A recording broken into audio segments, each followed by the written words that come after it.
નમસ્કાર દર્શક મિત્રો, પોલીસ ફોકસ ન્યૂઝ ચેનલમાં આપનું હાર્દિક સ્વાગત છે। હવે એક નજર આજના મુખ્ય સમાચાર પર।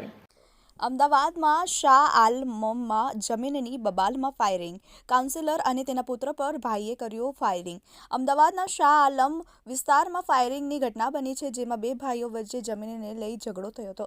આ ઝઘડામાં કાઉન્સિલરના ભાઈએ તસ્લીમ આલમ અને તેના પુત્ર પર ફાયરિંગ કર્યું હતું। બીજી તરફ આ બનાવની જાણ થતાં જ ઈસમપુર પોલીસ ઘટનાસ્થળે પહોંચીને તપાસ હાથ ધરી છે। પ્રાપ્ત માહિતી પ્રમાણે અમદાવાદ શહેરના શાહ આલમ દરગાહ પાછળ બે ભાઈ વચ્ચે જમીન બાબતે ઝઘડો થયો હતો, જેમાં કાઉન્સિલર તસ્લીમ આલમના ભાઈ લકી આલમે બેહરામપુરાના કાઉન્સિલર તસ્લીમ આલમ તિરમજી અને તેના પુત્ર પર ફાયરિંગ કર્યું હતું। ફાયરિંગમાં ઇજાગ્રસ્ત બંનેને સારવાર માટે એલજી હોસ્પિટલ ખસેડવામાં આવ્યા છે।